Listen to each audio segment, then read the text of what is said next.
Get ready to gain valuable insights and tools for navigating life's challenges from the renowned psychologist and best-selling author, Jordan Peterson. In this impactful video, you'll discover tips and techniques for overcoming tough times and heartbreak and emerge stronger on the other side. Join us for this transformational journey to resilience and triumph.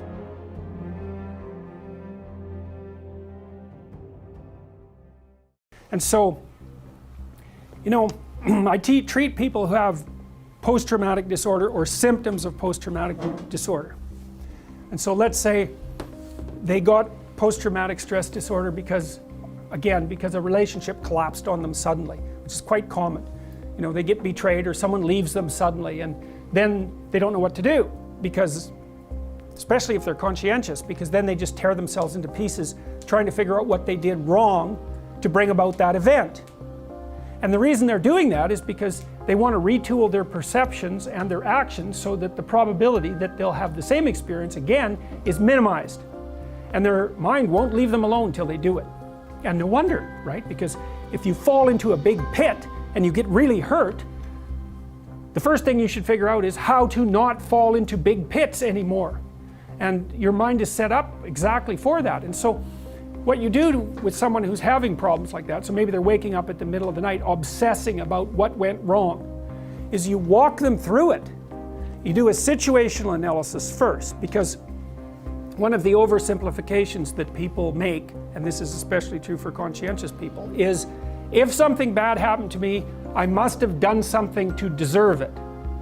Now that's actually a pretty functional idea, because it suggests that there are things about your behavior that you could change that would make the future better.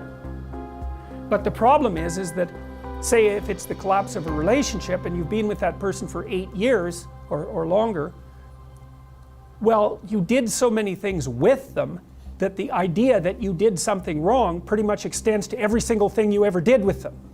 And how are you going to fix that? And so that's part of the trauma, actually. The trauma is 80 million snakes all at the same time. It's like, well, forget it. You don't have time to go through all that material. And so partly what you do is with people, and this is what you should do with yourself too, is you do a situational analysis. It's like, don't be assuming necessarily that the thing that happened to you only happened to you because of what you did or didn't do. There's all sorts of factors at play. So one of the things that sometimes I do with clients is, if they were in a relationship and I can get some reasonable personality information about both of them, I can point out where they were temperamentally incompatible.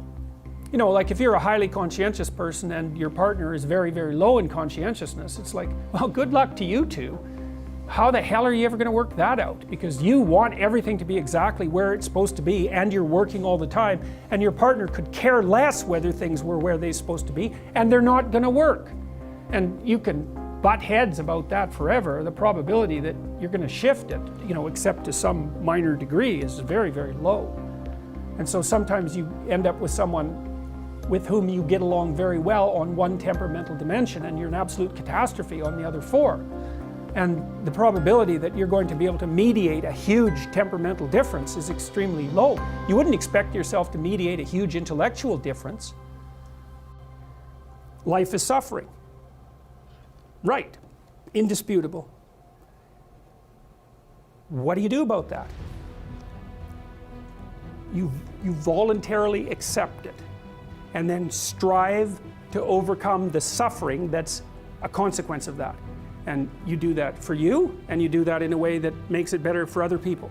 And then that works. And one question might be, well, how well does it work? And the answer is, the only way that you can find out is by trying it. That's it.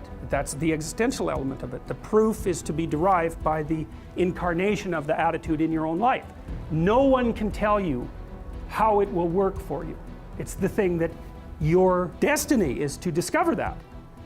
And you have to make the decisions to begin with. It's like, because you can't do this without commitment. You have to commit to it first. That's the act of faith that Kierkegaard was so insistent upon. You have to say, I'm going to act as if being is good. I'm going to act as if truth is the pathway to enlightenment. I'm going to act as if I should pursue the deepest meaning possible in my life. And there's reasons to do none of those. They're real reasons. So it's really a decision. But you can't find out what the consequence of the decision is unless you make the decision. I think the same thing happens when you get married, by the way. Is that if you think you might leave, you're not married. And then you think, well, the marriage didn't succeed. It's like, well, maybe you were never married. Because the rule is, you don't get to leave. And there's a reason for that rule. Now, I'm not saying that there aren't situations where there should be exceptions made for that. That's not the point.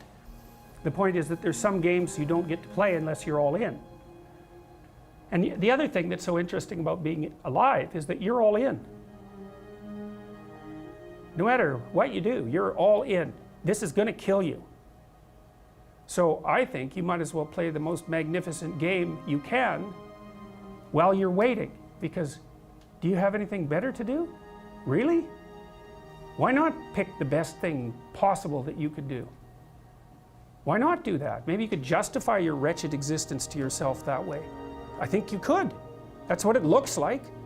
You know, people find such meaning in the responsibilities they adopt, it stops making them ask questions about what life is for. If you have a newborn child, for example, like unless you're really in a bad way, psychotically depressed, or maybe your personality really needs some retooling, you stop thinking about anything but ensuring that that baby is doing well. And if someone comes along and asks you an existential question about your commitment to that, the right response is, why are you asking me such stupid questions when this is manifesting itself right in front of your eyes? Like, how blind can you be? That isn't a time for questions about the meaning of life. The answer is right in front of you. And if you can't see it, it's not because life has no meaning, it's because you're blind. I mean, that's what the image of the Virgin Mother and the child is all about. It's like, what's the answer to the meaning of life? Here's an answer. It's like, well, I'm going to criticize that. Well, go right ahead. You know, it's like what you're like a what do you call that? A termite gnawing on a temple. There's no utility in that sort of criticism. It's blindness. And it's the same thing with regards to the path of the hero. It's like it glistens in front of you and you can criticize it. It's like, fine, put the cart before the horse and see how far you get. So I thought, to bring full closure to the class, I was trying to solve this terrible puzzle that confronted me and many other people about how it was that human beings got themselves in such a tangle about what they believed. Such a tangle that we were pointing the ultimate weapons of destruction at one another, which, by the way, we are still doing.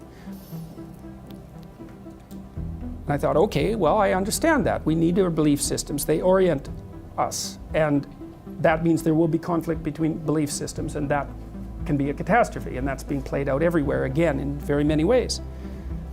What's the solution to that? Well, one possibility is there's no solution. It's just mayhem all the way around. Could be the case. But it seemed to me, as I delved into it, that the proper solution to that was to live properly as an individual, because you're more powerful than you think. Way more powerful than you think. I mean, God only knows what you are in the final analysis. You're blind to your own weaknesses, but you're also blind to your own strengths. And so then I think, well, if you got your act together, it'd be better for you, and instantly it would be better for your family, assuming they wanted you to get your act together, and not everyone does, and then it would be better for the community. It's like, how far could you take that? If you stopped wasting time, and if you stopped lying, and if you oriented yourself to the highest possible good that you could conceive of, and you committed to that, how much good could you do? Well, I would say, why don't you find out? So that's what I think you should do. You should find out. You don't have anything better to do. And there's nothing in it, as far as I've been able to tell, there's nothing in it but good. So maybe you could sort yourself out so that you wanted nothing but the good. And then maybe you could help make that manifest in the world. And maybe we wouldn't have all these terrible problems then. At least we'd have fewer of them, and that would be a start. So The answer to the problem of humanity is the integrity of the individual. That's the answer.